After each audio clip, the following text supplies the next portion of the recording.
Well, inclement weather led to dangerous driving conditions in the valley today, exemplified by a school bus transporting children. It lost control, turned on its side. Absolutely scary. So take a look at this photo shared with us by Wasilla resident Alana Lombard. It shows a Mat-Su Borough school bus operated by Durham School Services that flipped to its side today. That's because of those icy road conditions.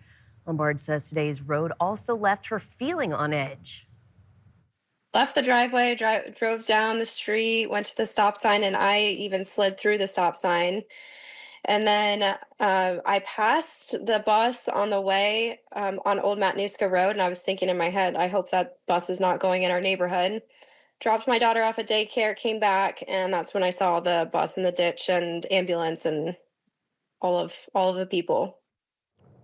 Durham School Services says that the bus was carrying 9 elementary school students. Only minor injuries were reported. All students then transported to school.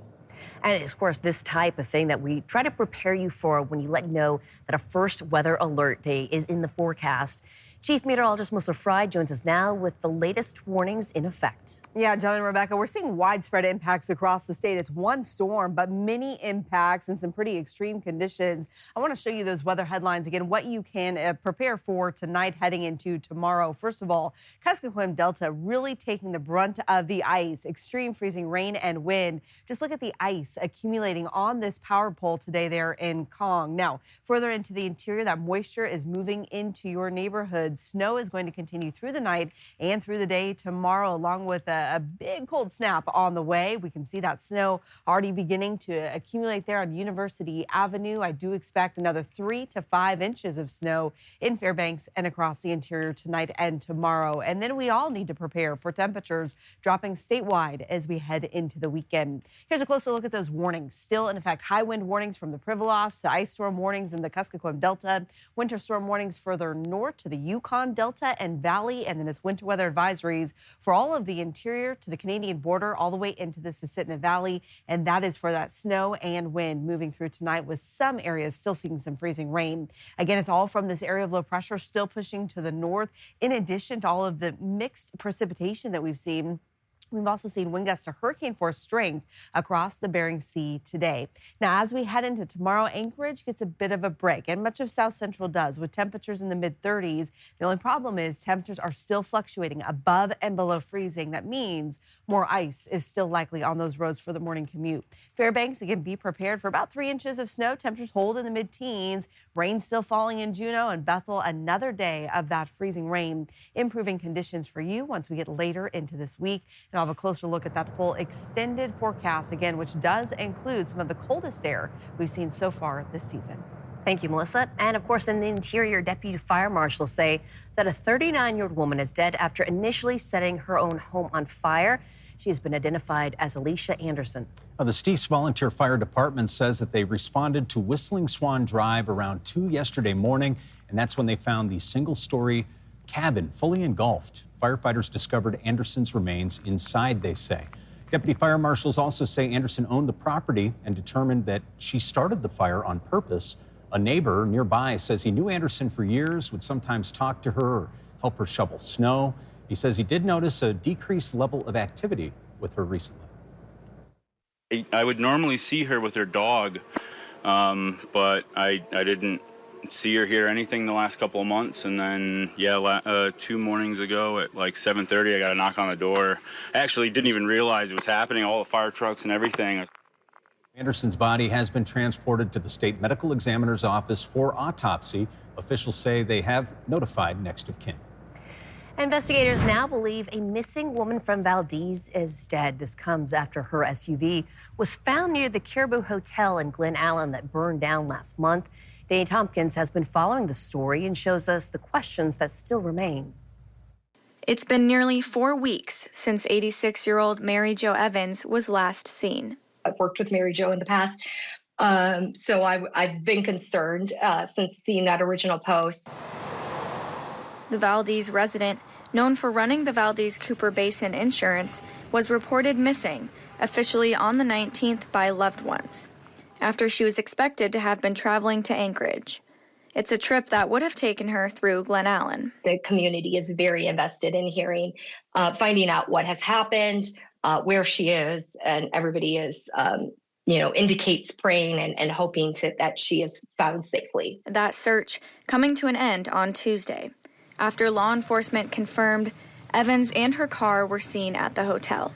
Investigative efforts included security camera footage, speaking to other first responders who were on the scene initially, our inability to reach and contact her since the fire happened, her vehicle being burned up at the scene, as well as other investigative efforts that both fire marshals and troopers took. How did you feel when you heard that she's believed to be deceased? I want to know what happened, and I want to know from what the people in the building saw, did, were told to do.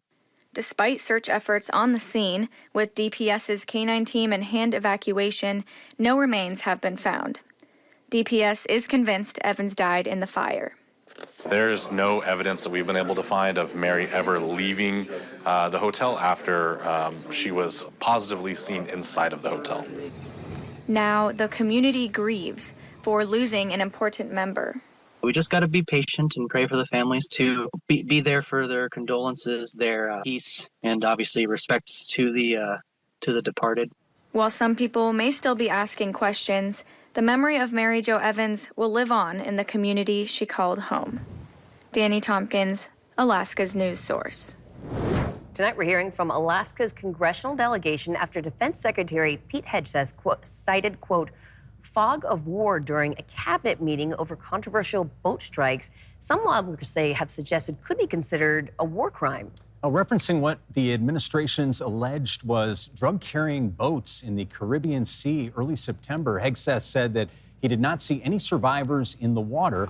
He said the boat, quote, exploded in fire, and he did not stick around for the remainder of the mission, saying that the admiral in charge, quote, made the right call. Now, this comes as the Senate Armed Services Committee, which Senator Dan Sullivan sits on, has opened investigations. Now, that follows a Washington Post report saying that Hegseth issued a verbal order to, quote, kill everybody on the boat. Sullivan's spokesperson tells us the senator is working to get a full set of facts. Murkowski told an MS Now reporter last night, based on what's been reported, the strike would not be considered within the rules of war. And that comes as Alaska senators also oppose a Pentagon probe into Arizona Senator Mark Kelly, who said in a video that military members can refuse illegal orders. Alaska's news source has reached out to Representative Nick Begich for a comment, but we have not heard back. All right, now to an update, a report we first brought you yesterday on the potential of a liquefied natural gas pipeline coming to Alaska. Today, the project's main developer, Glennallen, clarified part of the agreement. Governor Mike Dunleavy told a South Korea media outlet that they expect to sign soon. It does not include the sale of LNG.